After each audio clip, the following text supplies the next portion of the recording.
Vous êtes-vous déjà demandé si vous ne gagneriez pas plus d'argent en faisant du trading? Car lorsqu'on voit les résultats faramineux de certains, franchement, on peut se poser la question.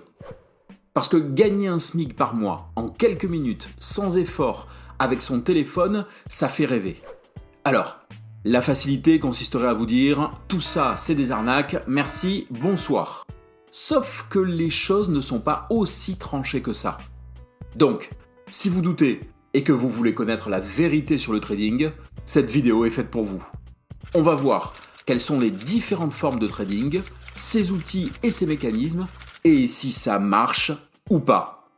Et en fin de vidéo, je vous parlerai de la vraie arnaque liée au trading.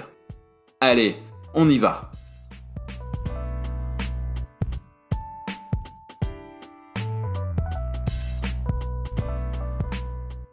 Dans le monde de l'enrichissement facile et rapide, le trading fait figure de proue.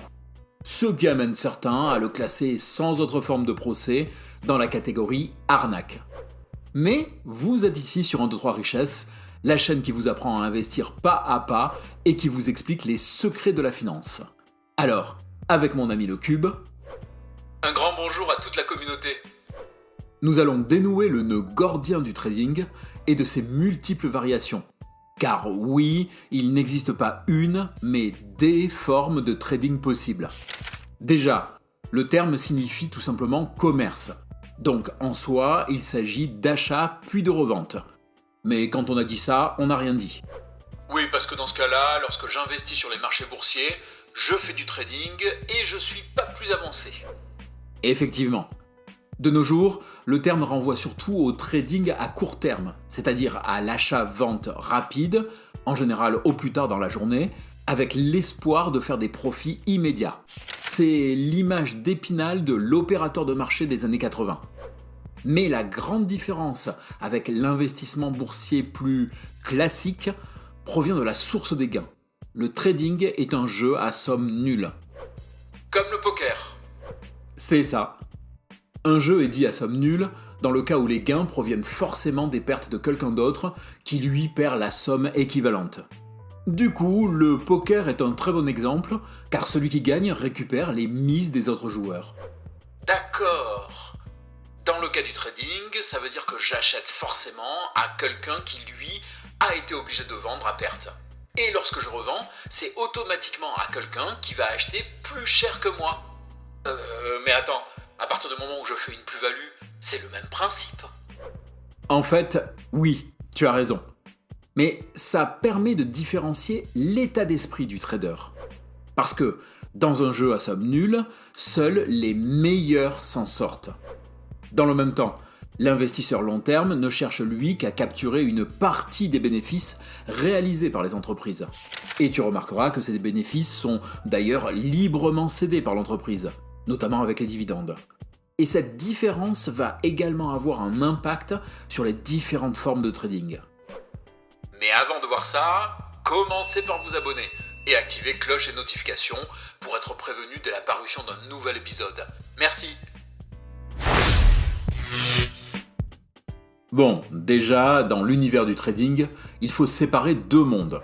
Celui des professionnels de la finance, donc les traders professionnels qui travaillent pour des grands organismes financiers, et les traders individuels, en général des particuliers qui cherchent des gains rapides. Et bien évidemment, ces deux univers interagissent l'un avec l'autre. Et laisse-moi deviner, comme on est dans un jeu à somme nulle, les seconds sont la proie des premiers. Ce n'est pas systématique, mais en simplifiant, on peut dire ça, oui. Et ce lien va se répercuter sur les différentes formes de trading. Donc, d'abord, on a le day trading, qui consiste à faire, dans la journée, des allers et retours entre achat et vente, souvent avec de forts effets de levier, pour réaliser une série de petites plus-values. L'ensemble doit être clôturé avant la fermeture des marchés, de sorte à avoir un portefeuille complètement liquide. Le but du jeu est donc de faire plus de trades gagnants que de perdants. C'est ça. C'est au sein du day trading que l'on va trouver la technique du scalping, partant du principe que sur le marché, il y a plus de petits changements de prix que de grands mouvements. Donc, Là où le day trading peut conserver des positions plusieurs heures, en scalping, elles ne sont maintenues que pendant quelques minutes, voire même quelques secondes.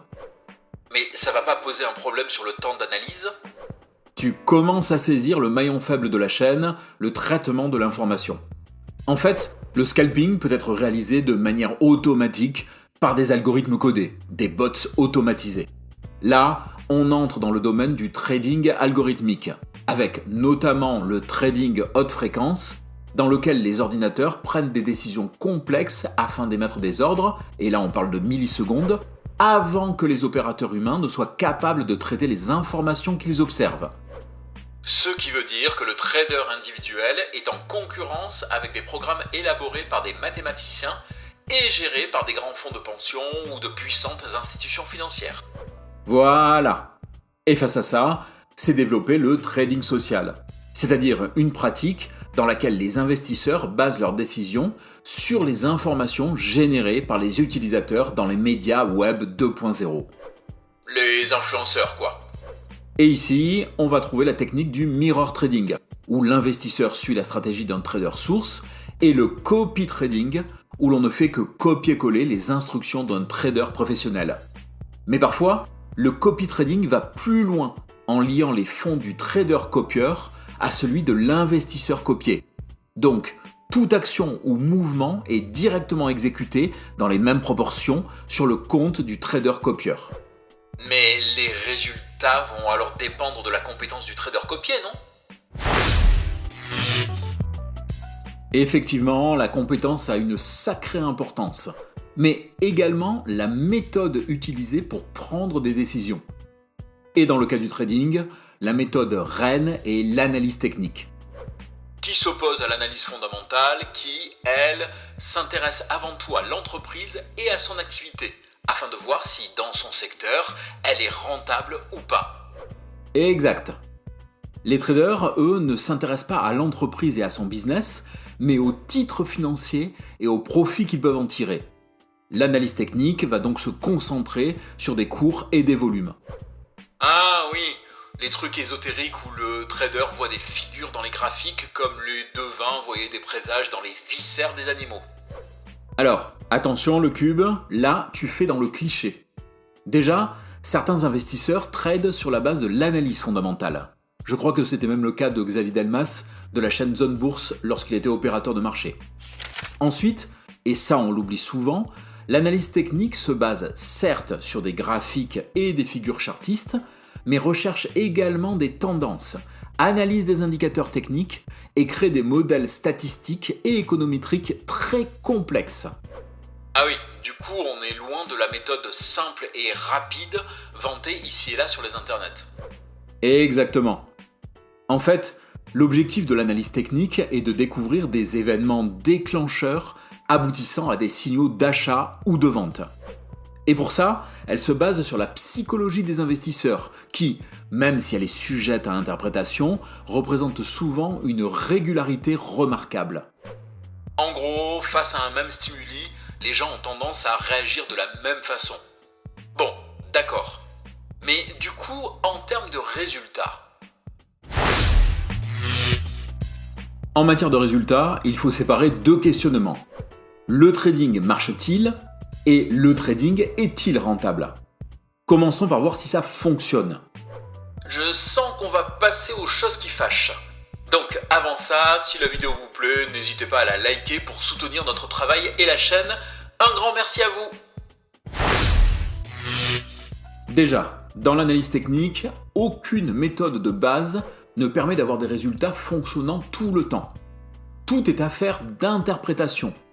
Interprétation qui peut donc être complètement erronée. Dans l'analyse graphique, par exemple, selon l'unité de temps, les figures seront complètement différentes et donc donner une autre interprétation. Mais si on va par là, l'analyse fondamentale c'est exactement la même chose. Peter Lynch dit d'ailleurs qu'investir est un art, pas une science. C'est justement là que je voulais en venir.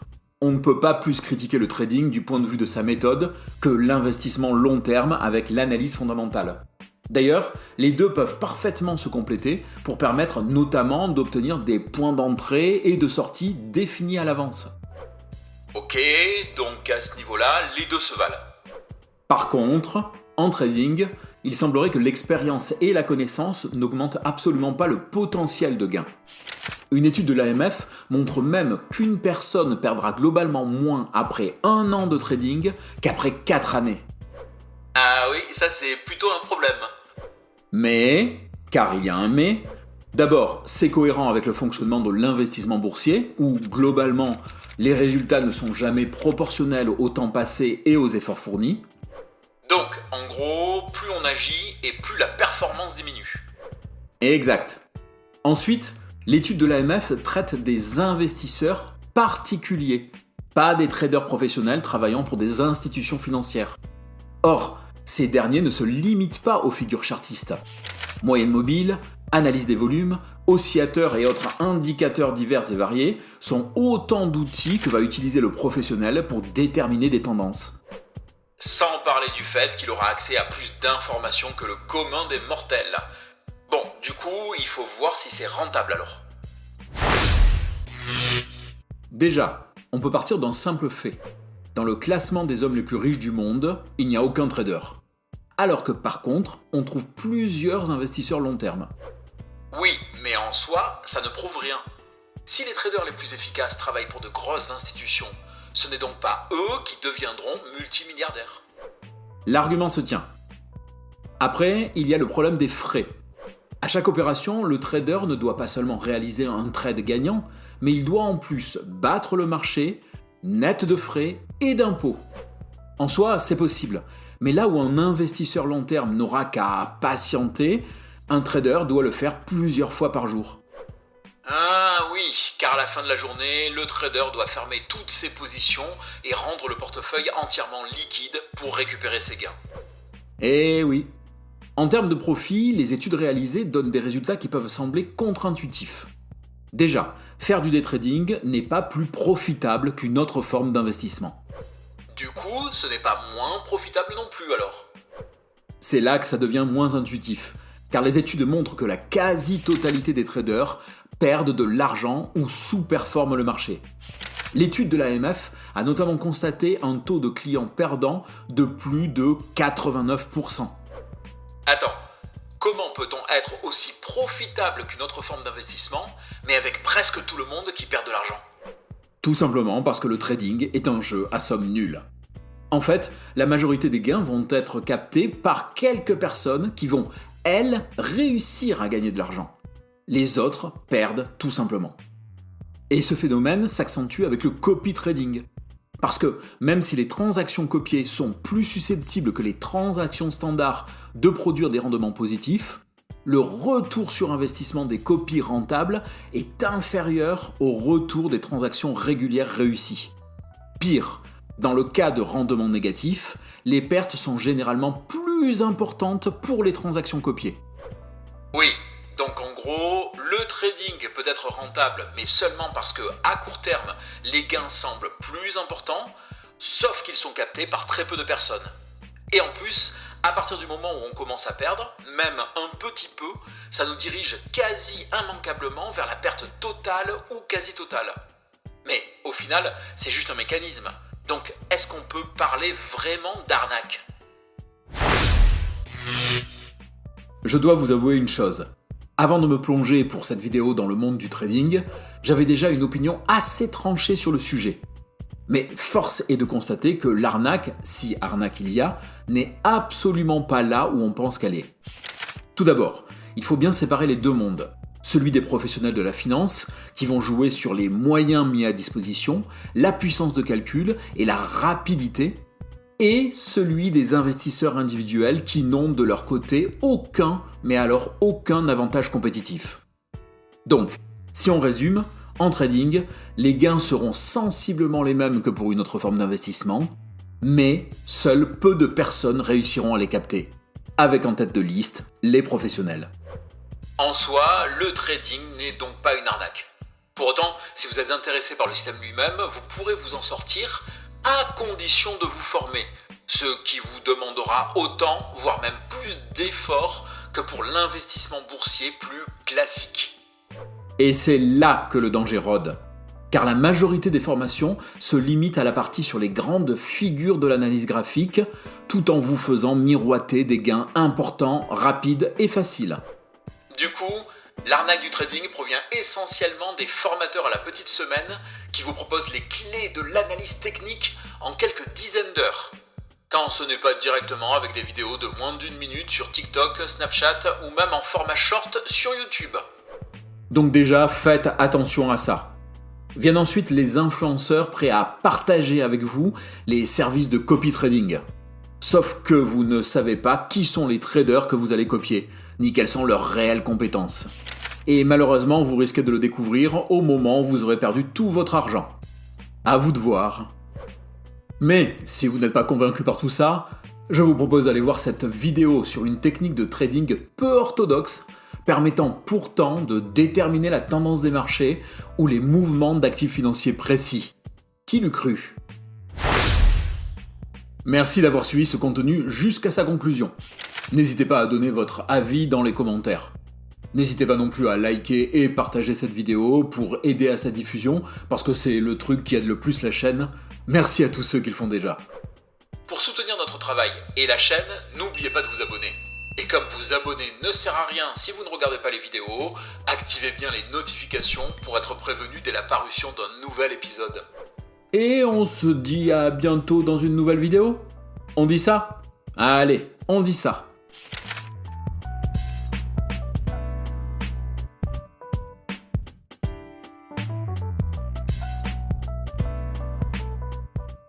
Bon, mais si je veux devenir riche très vite et sans effort ? Eh bien, vendre des formations de trading pour devenir riche très vite et sans effort. Et ça va marcher à coup sûr ? À peu près comme pour la roulette russe.